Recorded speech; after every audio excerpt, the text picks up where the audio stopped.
రాజకీయ వ్యవస్థలో సహజంగా ఒక రాజకీయ పార్టీ అధ్యక్షుడు పర్యటించినప్పుడు స్థానికంగా ఉన్న సమస్య పైన అవగాహన తెచ్చుకొని రైతులకి మేలు చేసే విధంగా వ్యవహరించాలి తప్ప మనం ఎవరో ఊహించని విధంగా కష్టపడి పంట పండించిన ఆ సరుకుని రోడ్డు పైన పోసేసి దానిపైనే వీళ్ళు కార్లు తోలుకుంటూ పోతున్నారంటే అంతకన్నా దుర్మార్గం ఏముంటుందో ఆలోచించాలి.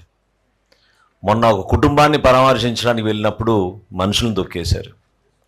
ఈరోజు రైతులను పరామర్శించడానికి వెళ్ళినప్పుడు కష్టపడి పండించిన ఆ తోటపరి మామిడికాయల్ని కావాలని ఇప్పుడే వచ్చిన సమాచారం ఏంటంటే దేవేంద్ర అనే ఒక అడ్వకేట్ తుమ్మలపాలెం నుంచి ఈ 5 లోడ్ల ట్రాక్టర్ సరుకు అక్కడ లోడ్ చేయించి దీనికి ఒక రిహర్సల్ చేసి జగన్మోహన్ రెడ్డి గారి వాహనం వచ్చినప్పుడు నా ఇన్స్ట్రక్షన్స్ మేరకు ఇవి రోడ్డు పైన మీరు వేయాలని చెప్పి 2 ట్రాక్టర్ డ్రైవర్లు AP03 TB54332 మొయ్యుద్దీన్ అక్బర్, అదేవిధంగా AP03AA2313 ఉదయ్ కుమార్ కిలారి, వీళ్ళిద్దరు కూడా పోలీస్ కస్టడీలో ఉన్నారు. వాళ్ళు ఒప్పుకున్నారు.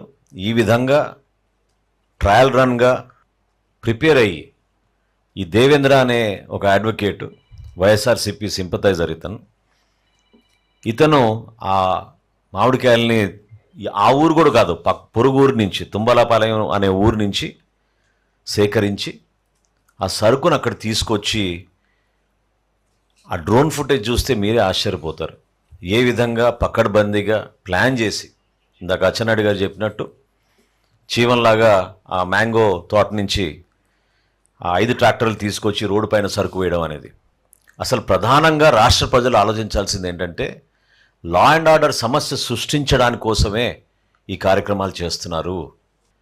భయభ్రాంతులు చేయడానికి, రాష్ట్రంలో ఇటువంటి పరిస్థితి నెలకొంది, లా అండ్ ఆర్డర్ సమస్య ఉందని చూపించడానికి కోసం విశ్వ ప్రయత్నం చేస్తున్నారు. ఇంత భారీ స్థాయిలో ప్రజలు మమ్మల్ని ఎన్నుకొని కూటమి ప్రభుత్వానికి విజయం అందించింది ఒక మంచి పరిపాలన అందించడానికి, సమర్థమైన నాయకత్వంతో ఏ సమస్య వచ్చినా కూడా దాని గురించి పరిష్కారం కోసం అందరికన్నా ముందే రియాక్ట్ అయ్యి మంత్రులు అందరం గౌరవ ముఖ్యమంత్రి గారి ఆధ్వర్యంలో రైతుకి ఎక్కడ కూడా కష్టం ఉండకూడదు అనే ఆలోచనతో ఎప్పటికప్పుడు ముందుకెళ్తున్నాం. ఈరోజు పోలీస్ అధికారుల పైన కూడా ఏ విధంగా రెచ్చగొట్టి మాట్లాడారో మీరు చూస్తారు ఇప్పుడు వీడియోలో. అక్కడున్న డిఎస్పి గారు శ్రీనివాస్ అనే అతను కింద పడిపోతే ఆయన్ని తొక్కి వీళ్ళు ముందుకు వెళ్ళిపోయారు, గాయాలైనాయి. ఆంధ్రజ్యోతి ఫోటోగ్రాఫర్కి ఏ విధంగా వీళ్ళు ప్లాన్గా ట్రాక్టర్లు తీసుకొచ్చి ప్రిపేర్ అయ్యారో ఆ ఫోటోలు తీస్తుంటే అతని పైన దాడి చేశారు. కేవలం రెచ్చగొట్టడానికే కాలు తీసేస్తాం, చేయి తీసేస్తాం. అసలు ఆ భాష వింటుంటే రాజకీయ వ్యవస్థలో మనందరం కూడా తలదించుకునే విధంగా వ్యవహరిస్తున్నారు. ఇది చాలా పొరపాటు.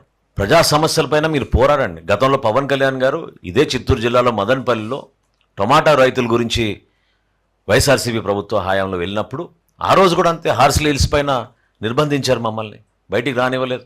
చివరికి మార్కెట్ యార్డ్ దగ్గరికి వెళ్తా ఉంటే వెళ్ళనీయకుండా రోడ్డు దగ్గరనే రైతుల్ని కలిసాం, పరామర్శించాం.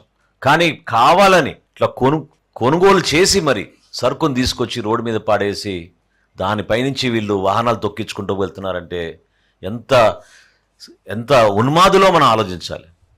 దయచేసి రాష్ట్ర ప్రజలు నేను కోరుతున్నాను, ప్రభుత్వం ఎప్పుడు మీకు అండగా నిలబడుతుంది. లా అండ్ ఆర్డర్ ఎట్టి పరిస్థితుల్లో మెయింటైన్ చేయాలి. పోలీస్ యంత్రాంగాన్ని గౌరవించాలి. స్థానికంగా ఉన్న సమస్యలపైన ఖచ్చితంగా ఒక ప్రతిపక్ష నాయకుడిగా మీరు మాట్లాడితే మీరు మాట్లాడండి, వేదికలు ఉన్నాయి, దానికి ప్రభుత్వం స్పందిస్తుంది. అంతేగాని ప్రజల్లో ఒక భయభ్రాంతులైన వాతావరణం సృష్టించి రెచ్చగొట్టి ఇబ్బంది పెట్టాలి ప్రభుత్వాన్ని కేవలం లా అండ్ ఆర్డర్ సమస్య పైన తీసుకెళ్తే రేపటి రోజున ఈ సమస్యని మరింత తీవ్రంగా తీసుకెళ్ళగలుగుతామనే ఆలోచనతో వీళ్ళు చేస్తున్న దుర్మార్గమైన ఆలోచన. ఇది ప్యూర్గా ఆర్టిఫిషియల్ క్రియేషన్. 90% ఆల్రెడీ కొనుగోలు జరిగిపోయింది. ఆర్టిఫిషియల్గా క్రియేట్ చేశారు ఈ సమస్యను.